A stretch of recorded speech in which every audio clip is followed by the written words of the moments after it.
Chapter 58. Of deeper matters and God's hidden judgments which are not to be inquired into.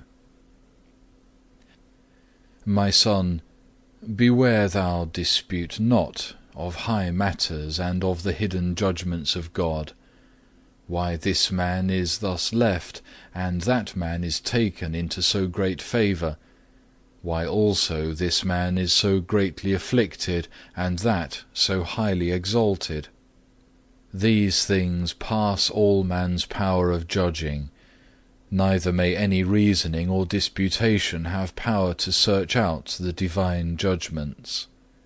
When therefore the enemy suggesteth these things to thee, or when any curious people ask such questions, answer with that word of the prophet, Just art thou, O Lord, and true is thy judgment. Psalm 119, verse 137. And with this the judgments of the Lord are true and righteous altogether. Psalm 19, verse 9. My judgments are to be feared, not to be disputed on, because they are incomprehensible to human understanding. And be not given to inquire or dispute about the merits of the saints, which is holier than another, or which is the greater in the kingdom of heaven.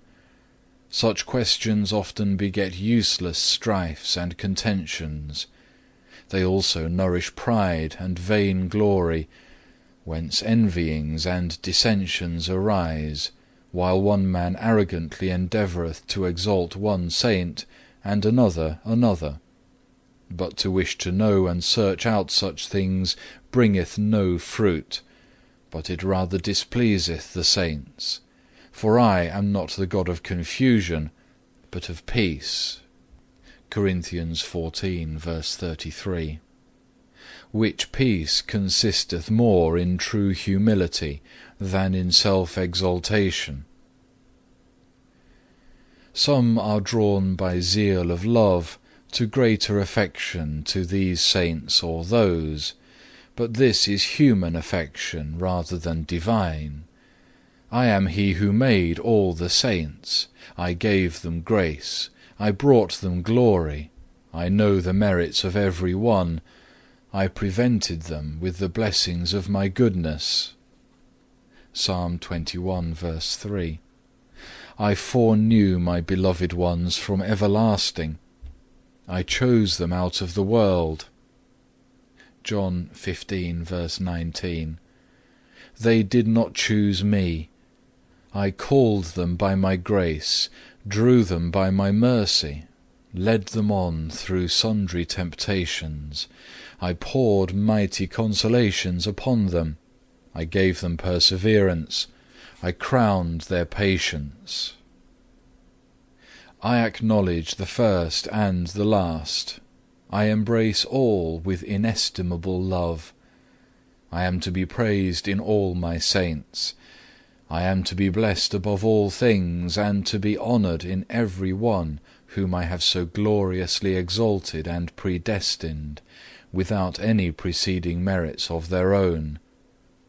He therefore that shall despise one of the least of these my people, honoureth not the great, because I made both small and great. Wisdom 6, verse 8. And he who speaketh against any of my saints speaketh against me, and against all others in the kingdom of heaven. They are all one through the bond of charity. They think the same thing, will the same thing, and all are united in love one to another. But yet, which is far better, they love me above themselves and their own merits. For being caught up above themselves and drawn beyond self-love, they go all straight forward to the love of me, and they rest in me in perfect enjoyment. There is nothing which can turn them away or press them down, for being full of eternal truth, they burn with the fire of inextinguishable charity. Therefore let all carnal and natural men hold their peace concerning the state of the saints, for they know nothing save to love their own personal enjoyment.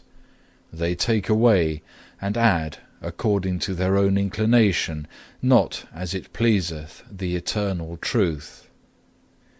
In many men this is ignorance. Chiefly is it so in those who, being little enlightened, rarely learn to love any one with perfect spiritual love. They are still much drawn by natural affection and human friendship to these or to those, and as they reckon of themselves in lower matters, so also do they frame imaginations of things heavenly.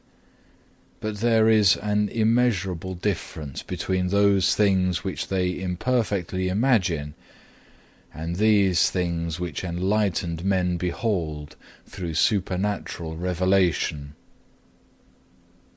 Take heed, therefore, my son, that thou treat not curiously those things which surpass thy knowledge, but rather make this thy business and give attention to it, namely, that thou seek to be found, even though it be the least, in the kingdom of God. And even if any one should know who were holier than others, or who were held greatest in the kingdom of heaven, what should that knowledge profit him, unless through this knowledge he should humble himself before me, and should rise up to give greater praise unto my name? He who considereth how great are his own sins, how small his virtues, and how far he is removed from the perfection of the saints, doeth far more acceptably in the sight of God than he who disputeth about their greatness or littleness. They are altogether well content, if men would learn to be content and to refrain from vain babbling.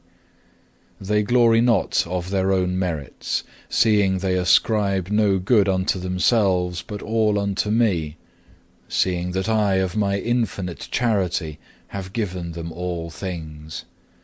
They are filled with so great love of the divinity, and with such overflowing joy, that no glory is lacking to them, neither can any felicity be lacking. All the saints, the higher they are exalted in glory, the humbler are they in themselves, and the nearer and dearer are they unto me. And so thou hast it written, that they cast their crowns before God, and fell on their faces before the Lamb, and worshipped him that liveth for ever and ever. Revelation 4, verse 10, and 5, verse 14. Many ask who is greater in the kingdom of heaven, who know not whether they shall be worthy to be counted among the least. It is a great thing to be even the least in heaven, where all are great, because all shall be called and shall be the sons of God. A little one shall become 1,000, but the sinner, being 100 years old, shall be accursed. For when the disciples asked who should be the greatest in the kingdom of heaven, they received no answer than this: Except ye be converted and become as little children, ye shall not enter into the kingdom of heaven. But whosoever shall humble himself as this little child, the same shall be greatest in the kingdom of heaven. Matthew 18, verse 3. Woe unto them who disdain to humble themselves willingly with the little children, for the low gate of the kingdom of heaven will not suffer them to enter in. Woe also to them who are rich, who have their consolation here. Philippians 2, verse 21. Because whilst the poor enter into the kingdom of heaven, they shall stand lamenting without. Rejoice, ye humble, and exult, ye poor, for yours is the kingdom of God, if only ye walk in the truth.